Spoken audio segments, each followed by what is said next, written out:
ನಮಸ್ಕಾರ. ಪ್ರಜಾರಾಜ್ಯ ಕನ್ನಡ ನ್ಯೂಸ್ಗೆ ಸ್ವಾಗತ.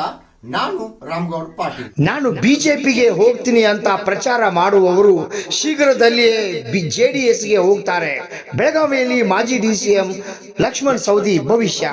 ರಾಮಗೌಡ ಪಾಟೀಲ್, ಪ್ರಜಾರಾಜ್ಯ ಕನ್ನಡ ನ್ಯೂಸ್, ಬೆಳಗಾವಿ.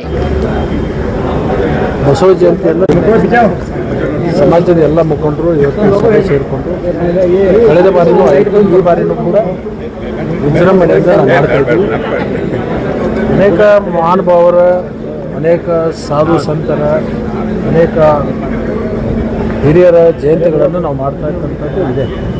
ಈ ಶಿವಜಯಂತಿ ಇರ್ಬೋದು, ಬಸವ ಜಯಂತಿ ಇರ್ಬೋದು, ಅಂಬೇಡ್ಕರ್ ಜಯಂತಿ ಇರ್ಬೋದು, ಮಹಾತ್ಮ ಗಾಂಧಿ ಜಯಂತಿ ಇರ್ಬೋದು, ಅನೇಕ ಮಹಾತ್ಮರ, ಅನೇಕ ಮಹಾಪುರುಷರ ಜಯಂತಿಗಳನ್ನು ಮಾಡ್ತೀವಿ. ಅದೇ ಥರನಾಗಿ ಇದನ್ನು ಕೂಡ ಬಸವಣ್ಣವರು ಇಡೀ ರಾಷ್ಟ್ರಕ್ಕೆ, ಒಂದು ವಿಶ್ವಕ್ಕೆ ಒಂದು ಸಂದೇಶವನ್ನು ಪಟ್ಟಿರ್ತಕ್ಕಂಥ ಮಹಾನ್ ಮಹಾತ್ಮರವರು. ಅಂಥವರ ಜಯಂತ್ಯೋತ್ಸವವನ್ನು ಉತ್ತಮ ರೀತಿಯಿಂದ ಒಂದು ಮಾಡಬೇಕು ಅಂತಕ್ಕಂಥ ಸಂದೇಶವನ್ನು ಮಾಡಿದರೆ, ಅದಕ್ಕೆ ಜಿಲ್ಲೆಯಲ್ಲಿರ್ತಕ್ಕಂಥ ಎಲ್ಲ ಮುಖಂಡರು ತನು ಮನ ಧನದಿಂದ ಸಹಾಯ ಸಹಕಾರ ಮಾಡಬೇಕು, ಹೆಚ್ಚಿನ ಸಂಖ್ಯೆಯಲ್ಲಿ ಬರಬೇಕು ಅಂತ ಹೇಳಿ ನಾವು ನಿಮ್ಮ ಮೂಲಕ ಎಲ್ಲ ಜಿಲ್ಲೆಯಲ್ಲಿರ್ತಕ್ಕಂಥ ಬಸವಾದಿ ಪರಣದ ಅನುಯಾಯಿಗಳು ಎಲ್ಲರೂ ಅದರಲ್ಲಿ ಭಾಗವಹಿಸಬೇಕು ಅಂತ ನಾವು ಕೇಳ್ತೀವಿ. ಸರ್, ಈಗ ದೆಹಲಿಯಿಂದ ರಾಜಕೀಯ ಬೆಳವಣಿಗೆಗಳು ನಡೀತಾ ಇದ್ದಾವೆ. ನಿಮಗೆ ದೆಹಲಿಯಿಂದ ಬುಲಾವ್ ಬಂದಿದೆ, ತಾವು ದೆಹಲಿಗೆ ಬಂದಿದ್ದೀರಾ?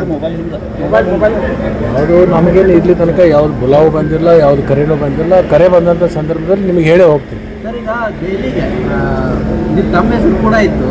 ಬೆಳಗಾವಿಗೆ 4-5 ಜನ ಹೆಸರಿದೆ. ಗಣೇಶ್ ಹುಕ್ಕೇರಿ, ಮಾದೇಶ್ ಕೌಜಲಿ, ಅಶೋಕ್ ಪತ್ರಿ ಸೇರಿದಂತೆ ತಮ್ಮ ಹೆಸರು ಕೂಡ ಇತ್ತು. ತಾವೇನಾದರೂ ಹೊರಟಿದ್ದೀರಿ ಸರ್? ಇಲ್ಲ, ನಾಳೆ ನನ್ನ ಕ್ಷೇತ್ರದಲ್ಲಿ ಕುಡಿ ನೀರಿಂದ ಅನೇಕ ಕೆಲಸ ಕಾರ್ಯಗಳು ಇರೋದರಿಂದ ಮತ್ತು ಅನೇಕ ಪೂಜಾ ಕಾರ್ಯಕ್ರಮಗಳನ್ನು ಪೂರ್ವ ನಿಯೋಜಿತ ಕಾರ್ಯಕ್ರಮ ಇರೋದ್ರಿಂದ ನಾನು ದಿಲ್ಲಿಗೇನು ಹೋಗ್ತಾ ಇಲ್ಲ. ಅಂದರೆ ಲಕ್ಷ್ಮಣ್ ಸವದಿ ಅವರಿಗೆ ಸಚಿವ ಸ್ಥಾನ ಸಿಗುತ್ತೆ ಅನ್ನೋದು ಖಾತ್ರಿ ಅಥವಾ ಭರವಸೆ ಇದೆಯಾ?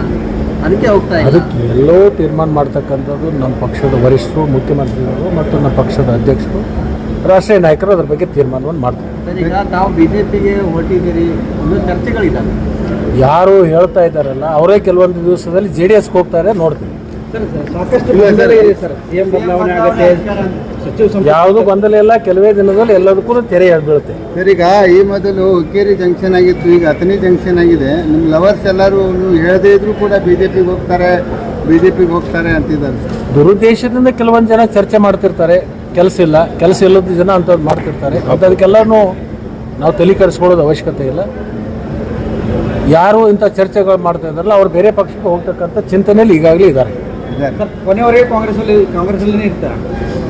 ಯಾಕೆ ನಿನಗೆ ಅನುಮಾನ ಬಂದಿದೆ? ನಿಮ್ಗೆ ಎಲ್ಲಾದ್ರೂ ನಾನು ಹೇಳಿದ್ದೀನ ಬೇರೆ ಪಕ್ಷ ಬಿಜೆಪಿ ಹೋಗ್ತಾರೆ ಹೇಳೋರಿಗೆ ತಲೆ ಇಲ್ಲ, ಬುಡ ಇಲ್ಲ. ಅವ್ರಿಗೆ ನಾವು ಏನು ಮಾಡೋದು?